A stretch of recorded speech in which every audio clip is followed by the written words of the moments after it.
todos y bienvenidos a otro episodio de Teología Pública. Mi nombre es Raimundo, estoy aquí con mi amigo Benja. Y bienvenidos, si es su primera vez, a Teología Pública. Aquí nos dedicamos a traerle recursos para la Iglesia de Cristo, a la Iglesia de Latinoamérica. Y entonces es un privilegio que nos estén acompañando el día de hoy. Tal vez ustedes han escuchado la pregunta o han sido parte de una conversación acerca de Dios y el carácter de Dios, especialmente o específicamente cuando se trata del Antiguo Testamento y del Nuevo Testamento, ¿sí? Yo, por ejemplo, he escuchado gente que dice, yo creo en el Dios del Nuevo Testamento, pero yo no puedo creer en el Dios del Antiguo Testamento. O sea, la pregunta en sí es como que está implicando de que Dios es diferente en el Nuevo y en el Antiguo. Entonces, ese es el tema que vamos a tratar el día de hoy, de que es Dios diferente entre el Antiguo Testamento y el Nuevo Testamento. Um, y Benjamín nos va a traer de este tema, pero la respuesta corta aquí, para que no se vayan, no se asusten, es no es diferente Dios, ¿sí? Es exactamente el mismo. Pero Benjamín, ¿cómo vamos a tratar este tema el día de hoy? Sí, pues mira, primero que nada vamos a tratar de hacerlo simple y el tema lo vamos a tratar hablando de dos atributos de Dios o dos características de Dios. Y de hecho, bueno, sé que dije que y lo íbamos a hacer simple. Vamos a hablar de dos pares de características y básicamente lo que vamos a hacer es vamos a comparar el amor de Dios con la justicia de Dios. Vamos a ver si son compatibles, si no son compatibles, etcétera. Y básicamente eso es lo que vamos a hacer en el episodio. Ahora, algo que quiero hacer antes, algo que a veces yo hago cuando estoy predicando, cuando me estoy preparando para estudiar, es algo que yo le llamo limpiar el escritorio. En otras palabras, tengo aquí, mira, no les enseño ahorita porque me da pena, pero tengo aquí un ¿Cómo lo desastre en mi tendrás, escritorio. Benja? No, hombre. Tengo un desastre en mi escritorio y cuando estoy a punto ya de comenzar un proyecto nuevo, pues quiero limpiarlo, quiero aclarar un par de cosas, ¿no? Entonces, antes de hablar sobre este tema, queremos limpiar el escritorio teológico y vamos a hablar de dos cosas importantes, dos conceptos teológicos importantes que nos van a ayudar a entender y a contestar a esta pregunta de que si Dios es el mismo en el Antiguo y en el Nuevo Testamento. Entonces, el primero que vamos a ver es, uh, primero vamos a ver un concepto que se llama revelación progresiva y después vamos a hablar un poquito de la inmutabilidad de Dios. Entonces, primero que nada, creo que sería bueno comentar que la gente que ve como una diferencia entre el Antiguo Testamento y el Nuevo Testamento, el Dios del Antiguo Testamento y el Dios del Nuevo Testamento, no sería justo decir, están locos o son ignorantes, nunca han leído su Biblia, etcétera. Eso sería injusto para ellos, ¿no? Porque sí hay una distinción, o sea, sí se ve como una distinción que sucede conforme la Biblia va progresando. Entonces aquí el concepto de revelación progresiva nos ayuda porque este concepto, y voy a leer aquí una definición que saqué de un glosario teológico, revelación progresiva es la noción de que Dios ha revelado su verdad y su plan de redención en una progresión desde el Antiguo hasta el Nuevo Testamento y que la revelación posterior, como el Nuevo Testamento, se basa en y añade a las verdades sobre Dios que se conocían anteriormente. En otras palabras, como la Biblia es una historia, entonces poco a poco vamos aprendiendo cosas sobre quién es Dios. No quiere decir que Dios está cambiando, eso ahorita vamos a verlo con la inmutabilidad de Dios. No quiere decir que Dios está cambiando, pero quiere decir que Dios se reveló de una forma progresiva. No nos reveló todo en Génesis 1, ¿verdad? En Génesis 1 es el comienzo de la historia y vamos aprendiendo quién es Dios, vamos aprendiendo su carácter y se va revelando más y más y más hasta en el Nuevo Testamento cuando ya se revela en la persona de Jesucristo y ya vemos, oh, wow, ahora sí podemos ver a Dios, pues ahora sí que en toda su gloria, ¿no? Y a lo mejor un pasaje que nos ayuda a entender esto un poquito sería Hebreos 1, versículos 1 a 2, donde dice que Dios, habiendo hablado hace mucho tiempo, en muchas ocasiones y de muchas maneras, a los padres por los profetas, en estos últimos días nos ha hablado por su Hijo, a quien constituyó heredero de todas las cosas, por medio de quien hizo también el universo. Entonces, Dios se ha ido revelando poco a poco a lo largo de la historia de la Biblia, y eso a lo mejor puede causar confusión a los lectores, de que en el Nuevo Testamento lees que Jesús dice, ama a tus enemigos, y en el Antiguo Testamento vemos que Dios les dice al pueblo de Israel, vayan y destruyan a toda esta nación, ¿verdad? Entonces, obviamente puede haber una confusión ahí, pero nos ayuda a entender la revelación progresiva. Sí, sí, y eso es algo interesante que hemos hablado antes en este podcast de la Biblia como una historia, ¿sí? Entonces, igual, o sea, las dos ideas van juntas, porque si creemos que la Biblia es una historia de redención, hay un progreso, hay un clímax en la historia, hay una conclusión, hay un principio, ahí está la rising action, ¿cómo se diría? No sé, se está subiendo la tensión en la La historia. tensión, sí, y luego la resolución después del clímax. Todo eso vamos viéndolo en la historia de la Biblia. Entonces, porque es una historia con movimiento, vemos que la revelación de Dios que se está dando a cabo a cómo se va dando la historia es progresiva, así vamos viendo y conociendo más y más de Dios. Pero es importante entender que simplemente porque vamos viendo más revelación de Dios, o como Él se va revelando a nosotros a través de la Biblia, no es de que Él está cambiando, ¿sí? Entonces, el otro lado de la moneda, si estamos hablando de la revelación progresiva, el otro lado es que Dios es inmutable, ¿sí? Esta es una palabra más teológica, no muy común, pero la inmutabilidad básicamente es decir que Dios no cambia, ¿sí? Nosotros somos distintos a Él en que nosotros nacemos, crecemos y nos morimos, y Dios no, ¿sí? Los animales nacen, crecen y mueren, pero Dios no. Aún las cosas creadas, que por ejemplo una estatua, ¿verdad? Se moldea, o si, por ejemplo, Benjamín y yo nos gustan mucho las guitarras, y sabemos que las guitarras de madera se mueven, ¿sí? Cuando entra el tiempo de frío, tengo que ajustar la guitarra porque se está moviendo. O sea, aún las cosas creadas cambian, se mueven. Las guitarras más viejas suenan más bonitas que las guitarras recién hechas porque tienen más tiempo de moverse. Pero Dios no crece, Dios no se desarrolla. Dios no Dios, aprende cosas nuevas. no, no, Él es el mismo siempre. Y dices, bueno, ¿y dónde sacamos eso? O sea, sí, ¿dónde? Suena muy bonito, pero ¿dónde sale? Bueno, la Biblia misma nos dice, ¿sí? En Malaquías 3:6, Malaquías 3, versículo 6 dice así, porque yo, el Señor, no cambio, sus propias palabras. Por eso ustedes, oh hijos de Jacobo, no han sido consumidos. O sea, porque Dios es constante, Él es fiel a sus promesas. Él dice, yo no cambio. O Santiago 1:17 en el Nuevo Testamento. Dice así Santiago, toda buena dádiva y todo don perfecto viene de lo alto. Desciende del Padre de las luces, con el cual no hay cambio ni sombra de variación. O sea, la Biblia nos revela a Dios y nos revela un Dios que no cambia. Él es inmutable, ¿sí? Él no se desarrolla, Él no crece, Él no cambia de opinión, ni adquiere más información para tomar decisiones. Él es constante, no hay cambio en Él, no hay desarrollo en Él. Entonces, esos dos lados de la moneda son necesarias y que la relación es progresiva porque nosotros no entendemos todo acerca de Dios en Génesis 1 ni 2, ¿verdad? Sabemos que Él es el creador y que Él es inmenso, o sea, más grande de la creación.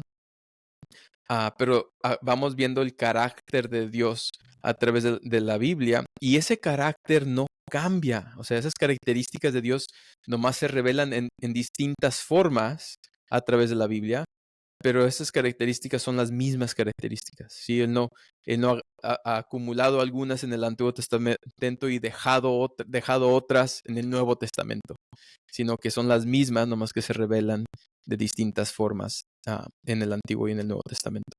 Uh-huh. Sí, excelente.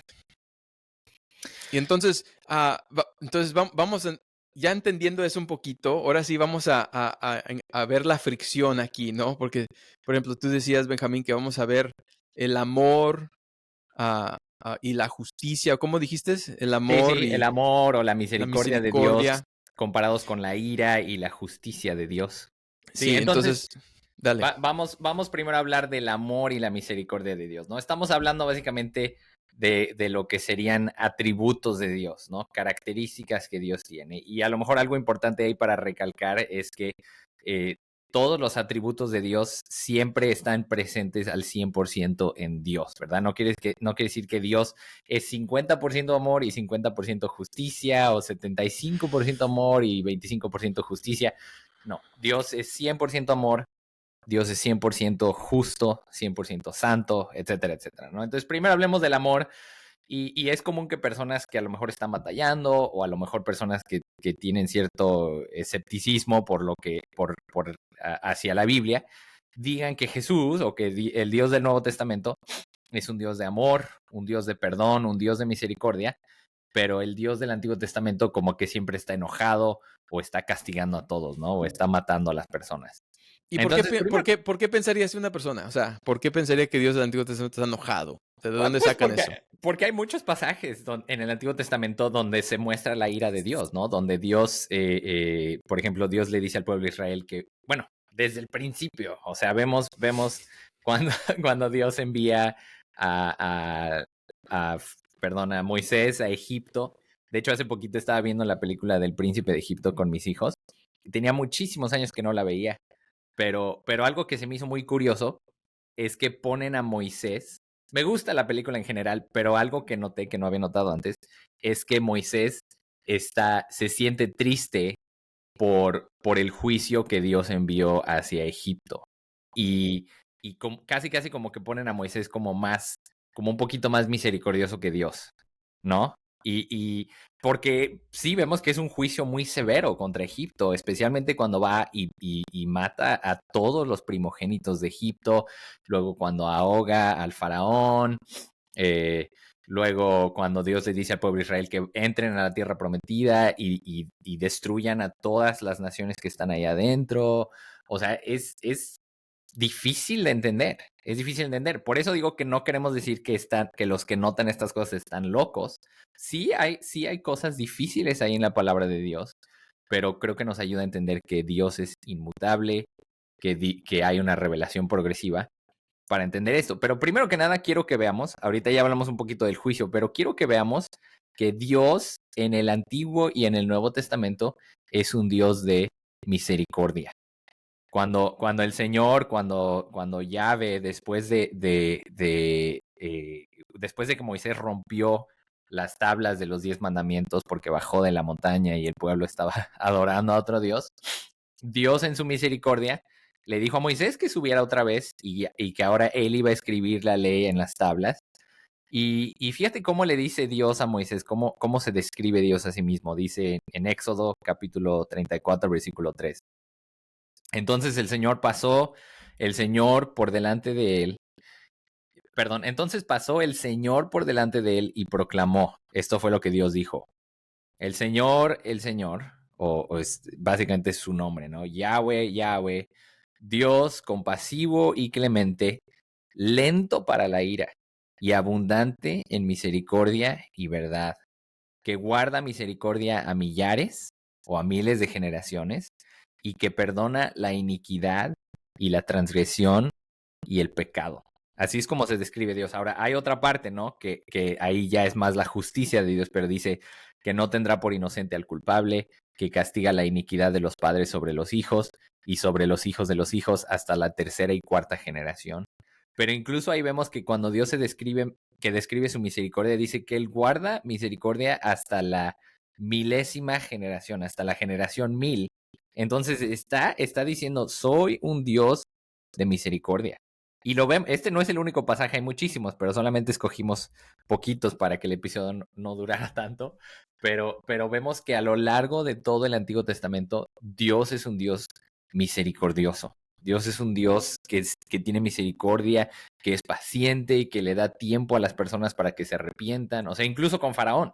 El hecho mismo de que Dios envió a Moisés para decirle, deja ir a mi pueblo, es parte de su paciencia. Dios pudo haber destruido a todo Egipto y liberado a Israel sin darles ni siquiera una advertencia, pero Dios ¿cuántas plagas fueron? ¿10? Sí. Dios les dio 10 oportunidades para liberar al pueblo de Israel y aún así Faraón no los liberó. Entonces es un Dios paciente, es un Dios misericordioso. ¿Qué opinas hasta aquí? No, sí. Yo creo que hay que ver la misericordia de Dios en los términos de Dios. Porque si lo vemos en nuestros propios términos, estamos hablando de las vidas de las personas y nosotros no somos capaces de, de determinar quién vive y quién no vive. O sea, eso como que son cosas que nosotros no tocamos, pero Dios como creador, él en sus términos, Él sabe cómo demuestra su misericordia y a quién. Pero lo que cuando vemos a Dios presentado así como un Dios misericordioso, no es un Dios de que se deja llevar, ¿sí? O sea, no es que podemos abusar de Él. Él demuestra de que Él es un Dios correcto. Por ejemplo, en libros de liderazgo seculares, uno de los principios para un mayordomo o jefe es no tolerar a trabajadores flojos. Que no es nomás es malo para esa persona, pero es mal para el resto de tus empleados. ¿Sí? El tolerar a alguien flojo, el tolerar a alguien, un mal trabajador, es mal liderazgo. Ahora, eso es en el trabajo, o sea, no estamos hablando de la vida de la persona, pero vemos que Dios como un ser perfecto, Él sabe en su gran sabiduría a quién demuestra su misericordia y cómo. Entonces hay que entender la misericordia de Dios en sus términos, no como nosotros creamos que Él debe de demostrar su misericordia y a quien nosotros creemos debe dársela, a quien debe darle la misericordia. Entonces, es un comentario. Sí. No, y es un buen comentario y a lo mejor cuando estábamos limpiando el escritorio, a lo mejor también hubiera sido bueno hablar como de ¿cómo se llama ese atributo? De la inmanencia de Dios o no me acuerdo, pero el hecho de que Dios no es como nosotros. Dios es infinito. Si Dios fuera como yo, si Dios pensara como yo, no sería Dios, ¿verdad? Sí. Entonces, eso es parte del problema que queremos que Dios esté de acuerdo con nosotros al 100%. Queremos que Dios defina el amor y la justicia como nosotros definimos el amor y la justicia. Sí. Y eso, yo creo que ese es el problema más grave del ateísmo, del escepticismo, que uno quiere que Dios sea humano como nosotros, pero Él dice, yo no soy hombre, yo no soy hijo de hombre para que me arrepienta. Él está en una categoría completamente distinta. Y nomás un punto aquí aparte, Benja. Que no te tienes que ir tan lejos a decir que un ateo piensa de esa forma. O sea, yo creo que aún dentro de la iglesia hay gente que dice cosas así. Yo alabo a Dios a mi manera. Es entre Dios y yo, tú no te preocupes. Yo y Dios nos ponemos de acuerdo. Yo sé lo que yo hago con Dios. No, no, no, no, no, no, no. Ese pensamiento es alguien que no conoce al Dios de la Biblia. Porque Dios, por ejemplo, en el mismo Éxodo, creo que en Éxodo 34, donde construye Israel, Moisés está en el monte y construyen la vaca, ¿o qué? Sí, la vaca. El becerro de oro. El becerro de oro. Ellos deseaban, si lo leen con cuidadosamente, el deseo de ellos es que esta noche o este día vamos a adorar a Yahweh, dice, o sea, a Jehová. Ellos querían alabar a Jehová y Dios le está diciendo a Moisés que están haciendo una abominación con el becerro de oro. Entonces, aunque la intención fue alabarle a Dios al traerle ofrenda al becerro, Dios no aceptó esa adoración. Entonces, el de decir que vamos a alabarlo de nuestra forma o que nosotros entendemos, yo creo que eso existe aún dentro de la iglesia y hay que combatir eso con la verdad de la Biblia, de que nosotros le adoramos en sus términos, lo entendemos en sus términos. Hay que entender su misericordia en sus términos, no el de nosotros. Sí, 100%. Bueno, entonces hay otro pasaje aquí, pero para seguir avanzando, únicamente Efesios 2, 4 a 7, ¿no? Donde vemos que Dios es rico en misericordia por causa de su gran amor con que nos amó, aun cuando estábamos muertos en nuestros delitos, nos dio vida juntamente con Él, etcétera, ¿no? Entonces no cabe duda que Dios es un Dios misericordioso, es un Dios de amor. Yo creo a lo mejor la dificultad más grande es que si Dios también es un Dios de justicia, o a lo mejor el problema que la gente no puede reconciliar es cómo puede un Dios de amor eh, castigar a las personas, juzgar a las personas, incluso mandar a las personas o destruir a las personas, etcétera, ¿no? O sea, ¿cómo puede un Dios de amor hacer ese tipo de cosas? Y ahí nuevamente regresamos a lo mismo, de que queremos que Dios sea como nosotros. Nosotros queremos queremos que el amor de Dios sea como nosotros entendemos el amor, pero si Dios es amor, 100% amor, si toda la verdad viene de Él, entonces Él tiene que ser el que defina esos términos de amor. Entonces, Dios es un Dios de justicia. Vemos en el Antiguo Testamento varios ejemplos, ¿no? De cómo Dios castigó a Faraón, de cómo Dios destruye a Babilonia, Siria, Grecia, todas las naciones, ¿no? Grandes que han caído. Dice Isaías, creo no me acuerdo si es capítulo 40, donde dice que las naciones son como una gotita que se cae de una cubeta para Dios. Pero la mentira, o a lo mejor la confusión, es que muchas personas piensan que en el Nuevo Testamento Dios ya no está enojado y ya todo es perdón, todo es misericordia, todo es amor y paz, ¿no? Y esto me lo han dicho varias personas. O sea, hay personas aquí que yo creo todavía no han entendido, bueno, estoy seguro no han entendido el Evangelio todavía, pero hay personas aquí, un par de personas en la iglesia, que me dicen, es que yo sí puedo creer en Jesús, en lo que dice Jesús, pero yo siento que Jesús contradice todo lo que está en el Antiguo Testamento, entonces no puedo aceptar al Antiguo Testamento. Y yo creo que en parte es una ignorancia, o sea, es una falta de entendimiento de incluso lo que Jesús mismo dice, ¿no? O sea, por ejemplo, hay muchísimos ejemplos donde Jesús predice la destrucción de Jerusalén, donde Jesús juzga a personas, pero por ejemplo en Mateo 11, 20 a 24, Jesús comenzó a reprender a las ciudades en las que había hecho la mayoría de sus milagros porque no se habían arrepentido. Y fíjate, estas son las palabras de Jesús. Jesús el que dijo, ama a tus enemigos. Jesús dice, ay de ti, Corazín, ay de ti, Betsaida, porque si los milagros que se hicieron en ustedes se hubieran hecho en Tiro y en Sidón, hace tiempo que se hubieran arrepentido en Cilicio y ceniza. Por eso les digo que en el día del juicio será más tolerable el castigo para Tiro y Sidón que para ustedes. Y tú, Capernaum, ¿acaso serás elevada hasta los cielos? Hasta el Hades descenderás. Porque si los milagros que se hicieron en ti se hubieran hecho en Sodoma, esta hubiera permanecido hasta hoy. Sin embargo, les digo que en el día del juicio será más tolerable el castigo para la tierra de Sodoma que para ti. Jesús está básicamente diciendo, ustedes van a ser destruidos en el día del juicio, van a ser completamente destruidos, y le hubiera ido mejor a Sodoma. Va a ser mejor lo que le pasó a Sodoma que lo que les va a pasar a ustedes. Wow. Entonces, vemos que Dios en el Nuevo Testamento también es un Dios de justicia y de ira. Digo, no nos fuimos a Apocalipsis porque pues, sería muy fácil, ¿no? Queríamos ser un poquito más desafiante, pero si tienen duda de que Dios es un Dios de justicia y de juicio y de ira, simplemente lean el libro de Apocalipsis y van a ver que Jesucristo el que dijo, ama a tu enemigo, voltea la otra mejilla, etcétera, Jesucristo mismo es el que viene también a juzgar a sus enemigos, a destruir a sus enemigos, y entonces no hay una contradicción. No. Sí, Apocalipsis capítulo 14.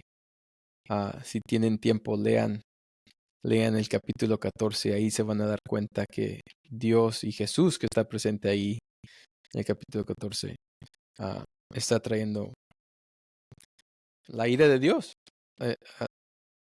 a todo lo que es, ¿sí? O sea, toda la ira de Dios presente ahí, trayendo justicia a aquellos que desobedecieron, a aquellos que negaron a Jesucristo. Ahí se encuentra. Entonces, sí, no. Sí. Sí. Y algo que nos ayuda, algo que nos ayudaría a entender este concepto un poquito mejor es que el amor y la ira de Dios, el amor y el juicio de Dios, no se excluyen entre sí. De hecho, no solamente son compatibles entre sí el amor y la ira de Dios, sino que hasta yo diría que son dependientes el uno del otro. Te voy a dar un ejemplo. ¿Qué pasa si alguien hace una atrocidad así terrible contra, no sé, la familia de alguien? Una atrocidad terrible. Y ya esa persona, el criminal que hizo la atrocidad, es arrestado, lo llevan a un juicio y lo ponen con un juez que es un juez según esto, muy amoroso. Es un juez muy amoroso. Y este juez es tan amoroso que absuelve al criminal. Dice, no, como soy amor, no va a haber castigo para este criminal. ¿Qué tipo de amor es ese? Eso no es amor. Eso no es amor para nada. Y ese es el problema, que muchas personas piensan que como Dios es amor, eso significa que Dios pasa todo por alto. Que Dios pasa el pecado por alto, que Dios... Ahora sí que la justicia le vale un cacahuate. Pero el amor requiere justicia. ¿Qué hubiera sido lo más amoroso? Que ese juez hubiera condenado al criminal por el crimen, por el pecado que cometió y que se pagara el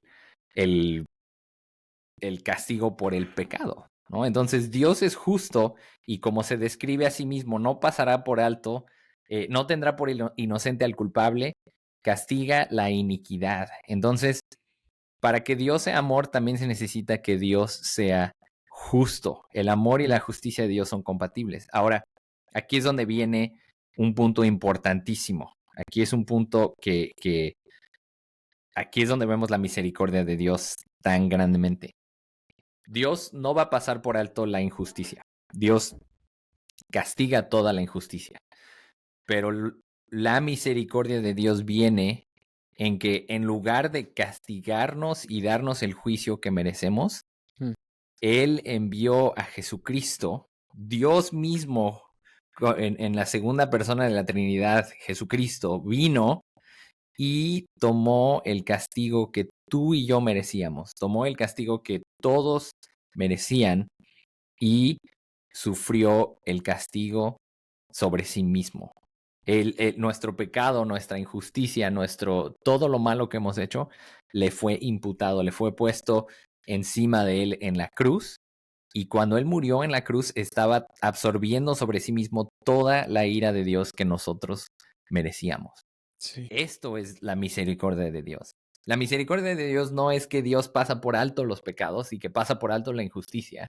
La misericordia de Dios es que Él dice, voy a castigar la injusticia, pero voy a castigarla sobre Jesucristo y todo el que cree en Jesucristo ya no va a sufrir el castigo por su pecado. Esa es la misericordia de Dios. Sí.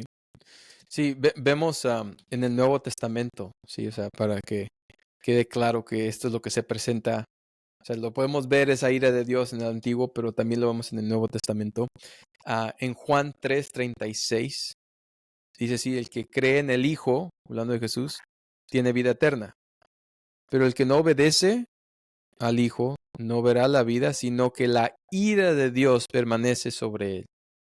O sea, es decir, de que esa ira de Dios fue satisfecha en Jesucristo para aquellos que creen en el Hijo. Pero para aquellos que no creen en el Hijo, la ira de Dios permanece sobre esas personas. Sí, sí, en Salmo 7, versículo 11 y 12, tenemos ahí un pasaje clave también. Dice, Dios es justo y un Dios que se indigna o que tiene ira cada día contra el impío. Y fíjate, aquí está la clave. Y si el impío no se arrepiente, él, o sea, Dios, afilará su espada, tensado y preparado está su arco. Y lo está hablando, es un salmo, ¿no? Entonces es como de forma más poética, pero básicamente está diciendo, Dios es justo y el castigo va a ser pagado de una forma u otra. O será pagado en Jesucristo o si el impío, si el pecador continúa en rebeldía y no se arrepiente, entonces tristemente sí tendrán que absorber sobre ellos la ira de Dios. Sí.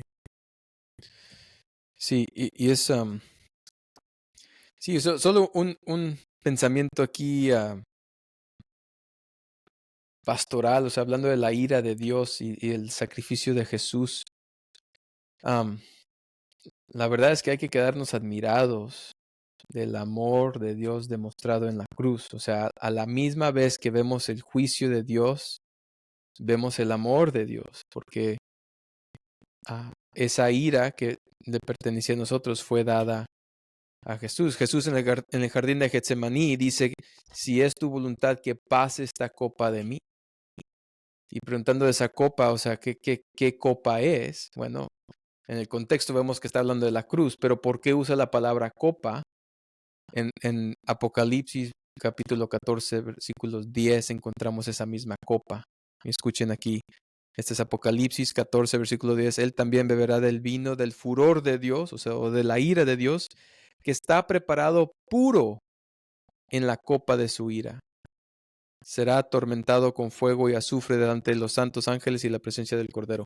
Entonces aquí la copa es preparado puro. O sea, la copa, dentro de la copa hay vino y se acostumbra aún hasta el día de hoy, en los días de Jesús y en el Antiguo Testamento, de que cortaban el vino con agua. Pero aquí la copa significa el vino no cortado, sino el vino puro, o sea, la ira de Dios completa. Entonces, cuando Jesús pedía que esa copa pasara de él, estaba hablando de esta copa, ¿sí? La copa llena de la ira de Dios. Esa ira por justicia fue puesta en Jesús y ya no permanece en nosotros, aquellos que creemos en Jesús. Entonces, ahí se demuestra el amor de Dios que tiene para con nosotros, o sea, de que hubiera puesto esa copa, esa ira dirigida al Cordero Santo y no a nosotros, es demostración de su amor hacia nosotros y del juicio, ¿no? De que Dios es un Dios justo y hay que pagar por el pecado y Jesús fue el único que pudo pagar en nuestro lugar. Sí, sí. Entonces, no hay contradicción entre el Antiguo y el Nuevo Testamento. Dios es el mismo, Dios no cambia. A lo mejor hay un problema de percepción en el que, por lo mismo de que Él se revela progresivamente, a lo mejor nosotros notamos como cierta distinción, pero Dios es el mismo y siempre ha sido misericordioso por toda la eternidad. Siempre ha sido amor por toda la eternidad, siempre ha sido justo, siempre ha tenido ira contra el pecado. Y eso en lugar de causarnos duda, nos debería de dar más fe en el sentido de que Él no es un Dios injusto, Él no es un Dios que pasará el mal por alto, pero también nos debería de traer al arrepentimiento, ¿verdad? Y venir a Él y decir, Dios, qué amor tan grande tuviste que pusiste, que Jesucristo, tú tomaste la ira de Dios sobre ti mismo para que nosotros fuéramos perdonados. Y eso es el Evangelio, ese es el punto de toda la Biblia. Entonces, Dios es el mismo y es un Dios misericordioso y justo. Sí, así es. Y solo un punto más de que Dios es el mismo, es de que si no fuera el mismo, era de darnos miedo, hermanos. Si Dios cambiara de opinión, si dirías, si existe el riesgo de que mañana dice, sabes que este plan de redención ya me hartó, ya no quiero más, este plan a la basura. ¡Qué miedo! Sí. La esperanza que tenemos es porque Dios no cambia, porque Él es fiel a sus promesas. Entonces le damos gloria a Él, de que Él no cambia, Él es fiel a su palabra y este plan de redención que comenzó después de la caída del hombre, Él la va a ver, se va a dar a cabo, ¿no? Él la va a ver completo cuando el Señor regrese. Sí, así es. Bueno, pues gracias por escucharnos y esperamos que este tema les haya sido de ánimo y les ayude también a entender un poquito más. Nos ayudaría mucho si le dan me gusta a este episodio, si lo comparten con sus con sus amigos y familiares. Y pues bendiciones a todos. Nos vemos. Hasta luego.